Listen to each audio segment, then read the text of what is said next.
What's up, party people? I recently had the opportunity to drive a 2020 Toyota GR Supra, and I must say I was really impressed by the way it drove. I'll go over the driving impressions in this video. So first and foremost, acceleration, really fast. I was really surprised on how fast it was accelerating. You know, I'm coming from my daily driver F80 M3, which I have a 6-month cost of ownership. I'll link that video in the description below the like button. But the acceleration of the GR Supra, super fast. And I mean, like, it really picked up and went.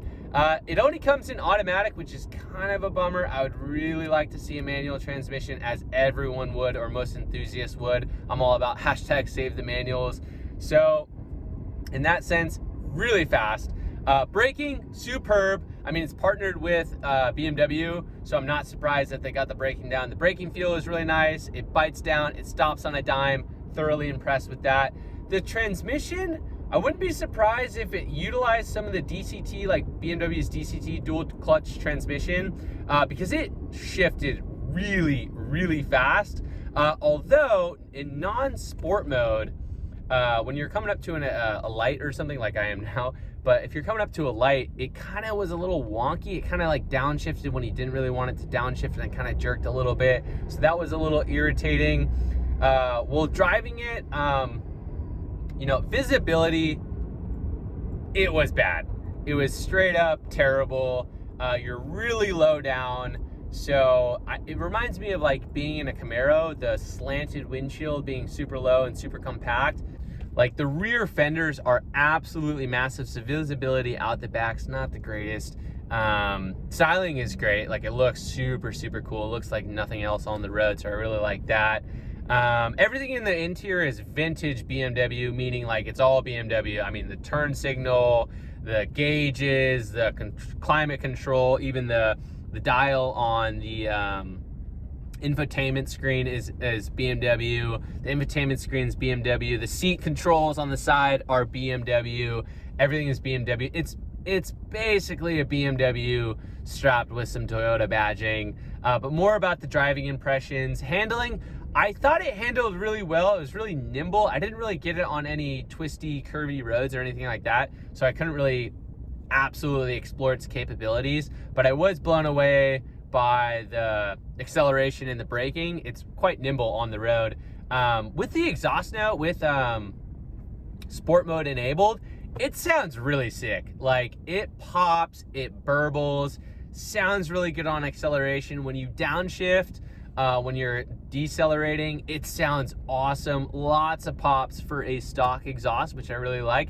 And really like that it's like a 2020 and it sounds great, because a lot of like newer cars, as you probably may or may not know, all the emissions this and the particles that and filters this and that, it takes away from some of the authentic, sounding engines that are coming out now. But the GR Supra is rad. I think it's astronomically priced right now in the used market, as is everything, but especially the GR Supra. I mean, it's October of 2021, and they're going for 60 plus, 65 plus. Just outrageous cost. Would never pay that much for one at all. The GR Supra that I took out for a test drive on a local dealership, this was equipped with the Jbl Sound System. Not that great, to be honest. I have definitely heard better sound system. Harman Kardon, however you want to pronounce it, in the BMW sounds way better. Even Tesla stereos sound friggin' phenomenal. But the JBL, I wasn't too impressed. Didn't really have that thump, didn't really have that kick. Yeah, not impressed with the JBL. So as mentioned, I got out in the 2020 GR Supra, so there's a lot of talk about like the 2020 GR Supra new owners, when they purchased it new, kind of got hosed because of what the improvements and upgrades that there were in the 2021 model. That being said, there is people that have dyno tested the 2020 and it gets the same horsepower and torque as the 2021. So I think either Toyota just claimed less as a lot of manufacturers sometimes do, or, you know, I don't think as much in terms of power. Now, there is some suspension components and other things like that that the 2021 has. So I have not driven the 2021, but the 2020, I mean, I was impressed. I really liked it. It's a great sports car. Again, way overpriced, wouldn't pay that much. A couple like quirks in features, shout out Doug, of the car. If you open up the hood, it is massive. Like, the width of the hood is absolutely insane, because half of the fender on the front end is part of the hood, more or less. So when you open it up, it opens up above, like above the wheel well is part of the hood. So it is just it's one of the biggest hoods I've ever seen. I've, like, you know, Raptor hoods, Tahoe, Suburban, Range Rovers, anything like that. This they don't even come close to how big. So that's kind of weird that I've noticed. The gas cap, super round, like massive, like button almost, it looks like. So that was kind of funny. All in all, great sports car. Full marks. I really, really like it. I mean, I would love to have it for a weekend, or, you know, take it into some canyon driving, or, you know, even drive a modded one or souped up one. Would I buy it? No. Too overpriced, doesn't come in manual, not practical enough. The rear space, or the rear trunk, was actually not bad.